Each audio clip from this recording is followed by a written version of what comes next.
টেনশনে আমার এই টেনশনে আমার শরীরটা খারাপ হয়ে যাচ্ছে। কি গো, কি হলো? আরে এদিকে আসো না। ঘরে থাকলে মানে কি ঘুরুর ঘুরুর ঘুরুর ঘুরুর মেয়ে ছেলেদের মতো করতে থাকো, ভগবান জানে। সারা জীবন কি এই ভাড়া বাড়িতে থাকবা? তোমার মা গ্রামে অত অট্টালিকা নিয়ে বসে আছে, তাহলে চলো গিয়ে একটু বিক্রি পাট্টা করে যদি এখানে কিছু ফ্ল্যাট কিনতে পারো, নাহলে বাড়ি কিনতে পারো, একটা ধান্দা করতে হয় না? চেষ্টা তো করতে হবে। তাহলে বিক্রি করলে তো 3টে ভাগ হবে। 3টে ভাগ কেন? 2টো ভাগ হবে। বোনের আর আমার। কেন তোমার বোনকে আবার ভাগ দিতে হবে? একটা ভাগ দিতে হবে না? তো তোমার বোনের বিয়ে দিতে গেলেও তো কত টাকা খরচা হবে, বোনকে আবার আলাদা ভাগ দিতে হবে কোন দুঃখে? তাহলে মাকে এখানে নিয়ে আসি। এই মা, তুমি কি বোকা আছো নাকি? মাকে নিয়ে আসবা কেন? মাকে নিয়ে আসবো কিসের জন্য? মার একটা আলাদা ডবল ইয়ের 2টো রুমের একটা ফ্ল্যাট কিনে দেবো কোনি, মা আলাদা থাকবে। মাকে নিয়ে আসবো কোন দুঃখে? তুমি পাগল আছো নাকি? সবসময় নিজের বুদ্ধিতে কাজ করতে যেও না। তাহলে বোন তো একটা ভাগ পাবে। কেন তোমার বোনকে কিসের জন্য ভাগ দিতে যাবো? আরে বাবা, এখন সরকার থেকে নিয়ম করে দিচ্ছে, এখন ভাই বোন দুজনই সমান ভাগ পাবে, অধিকার আছে। মা বাবার সম্পত্তির উপরে সমান অধিকার। ঠিক আছে, তাহলে 3টে ভাগ হবে, তোমার বোনকে 1 ভাগ দেওয়া হবে। আর বিয়ের খরচাটা তাহলে আমরা চালাবো না, ওই টাকা দিয়ে তোমার বোনের যা খুশি তাই হবে বিয়ের, ওই খরচা দিয়েই। আমরা নিজের খরচা দিয়ে করতে পারবো না। তাহলে তোমার মার যে ভাগটা থাকবে, তোমার মার ভাগেরটা একটা ফ্ল্যাট কিনে দেওয়া হবে। তোমার মা আলাদা এখনো যেমন রয়েছে তখনও সেরকমই থাকবে। ঠিক আছে, তাহলে তুমি তোমার মাকে যাও, একটু পরে ফোন করো, করে বলো আমরা শনিবারে, তোমার হাত ছুটি আছে, শনিবারে বিকেলে চলে যাবো, বোনকে খবর দেবা, রবিবার দিন থাকবো, আবার সোমবার দিন সকালে বেরিয়ে আসবো। ঠিক আছে? হ্যালো মা, ভালো আছো মা? ঠিক আছে। ও মা, বলছি কি শনিবার আমরা আসছি, হ্যাঁ, বোন আর আমি আসছি, তোমার বৌমা আসছে, 3 জন। শনিবার আমার ছুটি আছে, ঠিক আছে? আমি শনিবার আসবো, আর রবিবার আমরা চলে আসবো। তোমার সাথে একটু দরকার আছে, ঠিক আছে? ঠিক আছে, ঠিক আছে, রাখো। হ্যাঁ, তুমি ঠিকঠাক করে বলবা, আমতা আমতা করবা না কিন্তু। মা রাজি হতে চাইবে না, তুমি কিন্তু তুমি রাজি তো করাতেই হবে, রাজি করাতেই হবে। এত বড় অট্টালিকা নিয়ে বসে আছে, বয়স হয়ে গেছে, বোঝো না?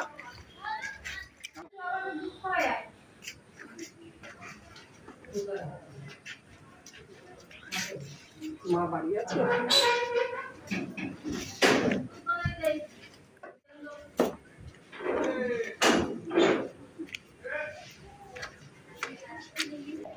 কি তোমার মা মনে উপরে রয়েছে? উপরে? মা, হ্যাঁ বাবা, তোরা অনেক দিন পরে এলি। তুমি ভালো আছো? হ্যাঁ, আমি ভালো আছি, বস। মা ভালো আছেন? হ্যাঁ, মা কেমন আছো তুমি? আমি খুব ভালো আছি, বসো। শোনো না মা, তোমার সঙ্গে কথা আছে। পরে কথা শুনবো। বাহ, খুব সুন্দর তো ঘরটা গুছিয়ে রেখেছেন মা। আর গুছাবো কি, কাজের লোক ঠোক দিয়ে গুছাই, আমি আর পারি? এরা তো কেউ আসে না, টাইম পাই না মা। আপনার ছেলে অফিস করে, এই করে, আর টাইমই হয় না। কালকে হঠাৎ করে বললাম যে চলো মার কাছ থেকে ঘুরে আসি, বোন তো ছিল, বোনকে ফোন করে ডেকে আনলাম, বললাম চলো মার কাছ দিয়ে ঘুরে আসি, টাইম হয় না। আচ্ছা বস। এই তো বসেছি। বস, যা হাত ধোনো, হাত মুখ ধুয়ে আয়, যাও হাত মুখ ধুয়ে আসো সবাই, পরে কথা শুনবো। মাকে বলতে হবে তো। হ্যাঁ পরে, আরে কথা পরে শুনবো। অনেক দূর থেকে এসছিস, হাত পা ধো, খাওয়া দাওয়া কর, কিছু টিফিন কর। ঠিক আছে, কথা তো শোনা যাবে পরে, এসছিস যখন। খুব ভালো করেছে বল দাদা, মা রান্না। দেশি মুরগিটা বেশ ভালো লাগলো। মা ডাকুন। মা,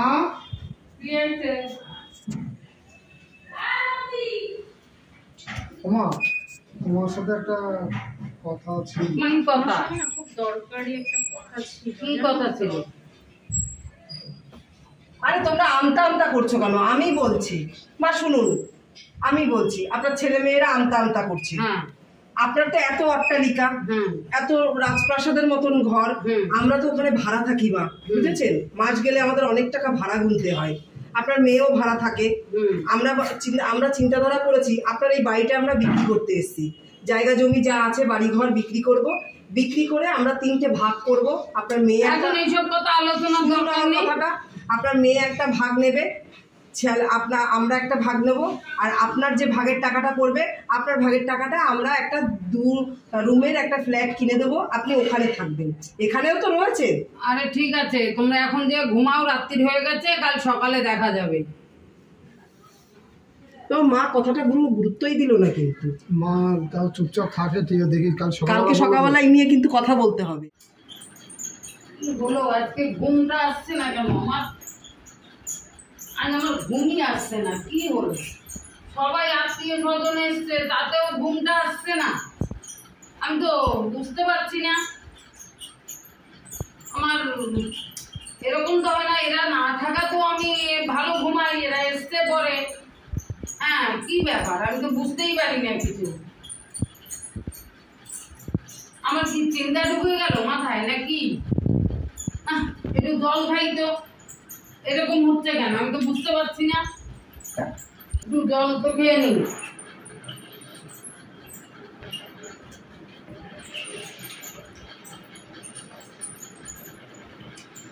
আমার কিছু হারিয়ে যাচ্ছে ওইরকম লাগতেছে বুকের ভিতর নাকি? আমার ওইরকমই মনে হচ্ছে কিছু হারিয়ে যাবে বলে। হ্যাঁ, ওরকম মনে হচ্ছে। আমি আবার একটু শুই, জলটা যখন খেলাম আবার শুই।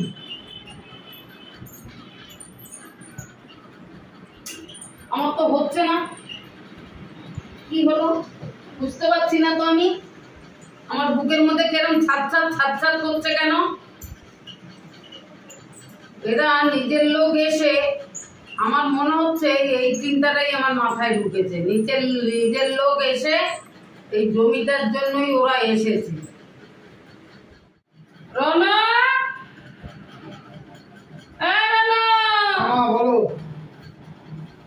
বস। বোন বস। না ঠিক আছে, আমি দাঁড়িয়ে আছি, মা কি বলে শুনি। কি বলবি বলছিলি বল। কি বলছেন মা, তুমি কি সিদ্ধান্ত নিলে যাচ্ছে? আমি তো রাত্রে আপনাকে যা বলার বলেই দিয়েছি মা, যে আমরা এসেছি, আমরা ভাড়া থাকি শহরে। তো আমরা ভাড়া থেকে প্রত্যেক মাসে আমাদের ভাড়া গুনতে হচ্ছে।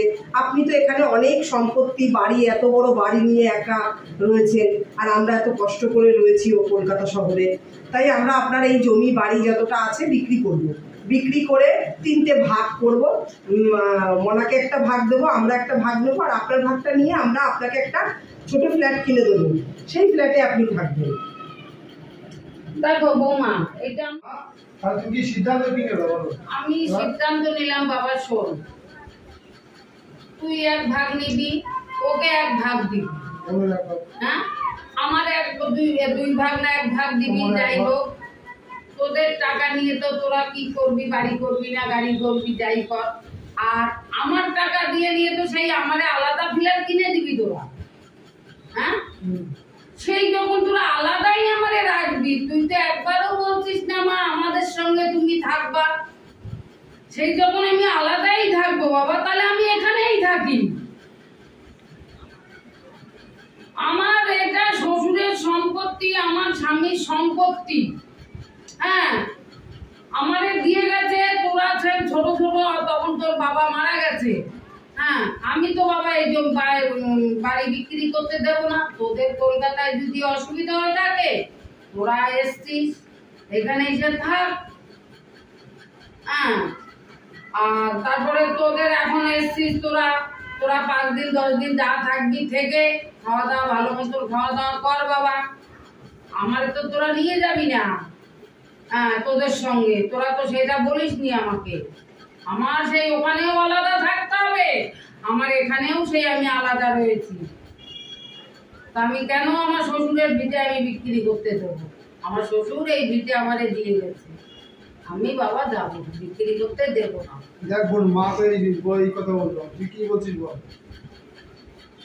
আমি তো আপনাদের তার পরে চলে যাবো। মা তো ঠিকই বলেছে দাদা। আমরা সবাই নিজেদের স্বার্থটাই দেখলাম, সবাই বললাম যে আমরা কিন্তু আলাদা থাকবো, কেউ বলিনি একবার ও যে মা আমাদের সঙ্গে থাকবে। কথাটা একটু ভেবে দেখ, মা তো ঠিকই বলেছে কথাটা। দেখো, আমি একটা কথা বলি বোন, তোমার মাকে দেখার জন্য এখানে যেমন 5টা লোক রেখেছে, আমার ক্ষমতা নেই, কারণ আমি কিছু করি না। তোমার দাদা একটু চাকরি করে শহরে, তাতে যেটুকু হয় আমাদের ওই বাড়ি ভাড়া দিয়ে আমাদের খাওয়াটা কোনো রকম হয়, আমরা একটা টাকা রাখতে পারি না। তো তোমার মাকে দেখবো কি করে বলো? তোমার মা তার সম্পত্তিটা করে আমি চাকর বাকর রেখে দেখতে পারি, কিন্তু তোমার মা তো সেটা করবে না। এই তো সেই একলে পড়ে আছে, আর আমরা ওখানে কষ্ট করছি। এবার মা যে বলছে তোরা এখানে এসে থাক, এখানে তো কোনো সুযোগ সুবিধা নেই। সেই তো সকাল হলে দৌড়াতে হয় অফিসে, এতটা দূরত্ব ভাবে তো অফিস যেতে পারবে না, সেইটা আমাকে ওখানেই থাকতে হবে। এটা ভালো করে বোঝো। তোমার মা তো এদিকেও ছাড়ছে না ওদিকেও ছাড়ছে না। ঠিক আছে, বাড়িটা নয় বিক্রি করতে, যে এতটা সম্পত্তি রয়েছে কিছুটা বিক্রি করেও তো দিলে আমরা ওখানে কিছু করে থাকতে পারি। এবার নিয়ে যে রাখবো, নিয়ে রাখতে গেলে তোমার মার সেবা যত্ন কে করবে বলো? কে করবে সেবা যত্ন? এবার আমরা সেই সারা জীবন কষ্টই করে আছি, সেই কষ্টই করে যেতে হবে। এত সম্পত্তি থাকতে, এত থাকতে আমরা একটুখানি সকাল রাত মেটাতে পারবো না? ঠিক আছে মা, আপনি সকালে উঠেছেন, চাটা খান, আমি পরে কথা বলবো আপনাকে এই নিয়ে। এখনই অত মাথাটা গরম করে লাভ নেই। আসো আসো আসো।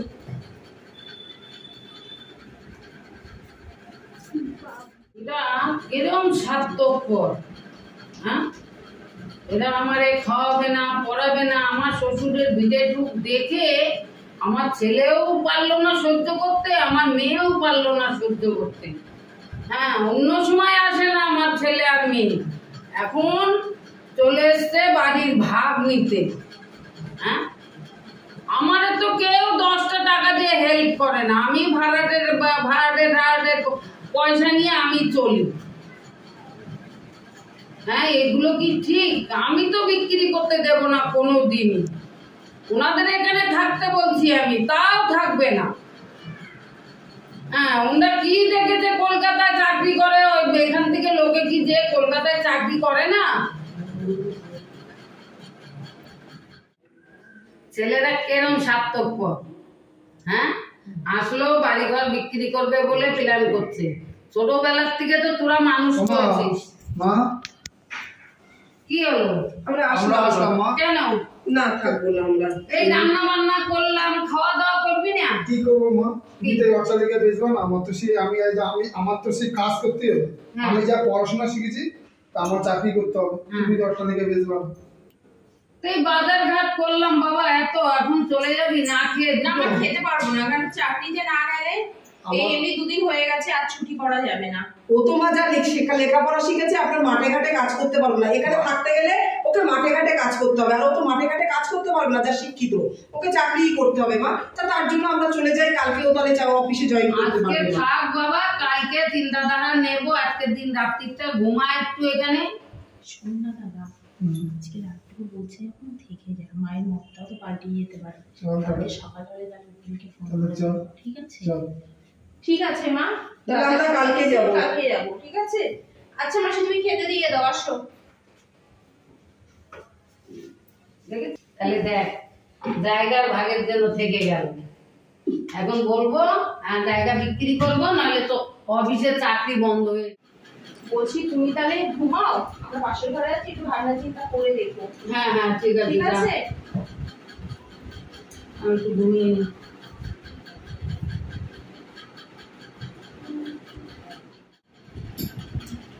আমার ছেলে তো পথে ভেসে যাবে, আমার তো দিতেই হবে জায়গা জমি লিখে।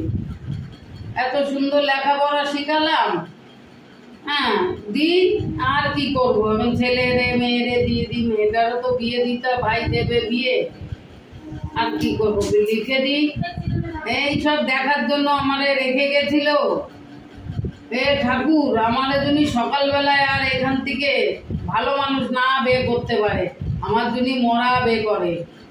হ্যাঁ, আমি এইটাই ঠাকুরকে ডাকি, ঠাকুর আমার এই ছেলে মেয়ের আর করতে হবে না। আমার এই জন্য সকালবেলা উঠে আমার মরা মুখটাই যদি আমার ছেলেরা মেয়েরা দেখে, আর কিছু বলার নেই আমার। আর তো বেলা হয়ে গেল, মা এখন দরজা খোলেনি? দরজা তো খোলেনি এখনো পর্যন্ত। ডাকো না, ডাকো। ডাক্তার মা, ও মা, দরজাটা তো ভিতর দিয়ে দিয়ে ঘুমিয়েছে।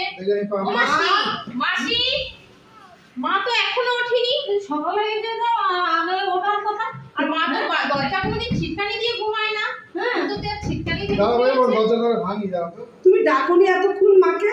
না, আর এটা ডাকিনি, সকালে তো উঠে যায়, আমি তো দেখেছি।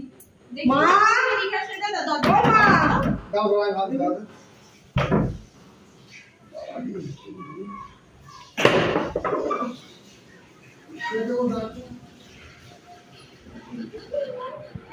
ও মাসি, মাসি, ও মাসি, ও মাসি, মা তো নাই তো,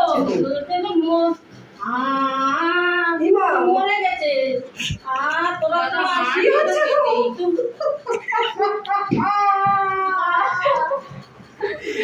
তোরা যদি সম্পত্তি আসছিস তাহলে তোর মা ওই টেনশনে টেনশনে মারা কি হবে? সত্যি আজ যদি না আসতাম সম্পত্তি তোমাকে এই দিনটা আমার দেখতে হতো না। সম্পত্তি লাগবে না মা, রমা তুমি ওঠো মা।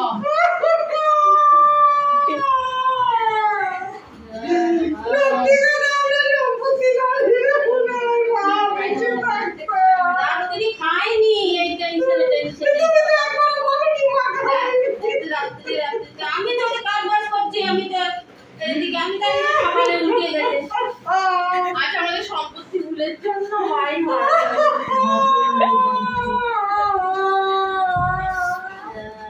সম্পত্তি ভাগ নাও, ভাগ নাও, ভাগ নাও। আমি বলেছি বলে তুমি ছেলে তুমি একটুখানি মারার বুদ্ধি নেই।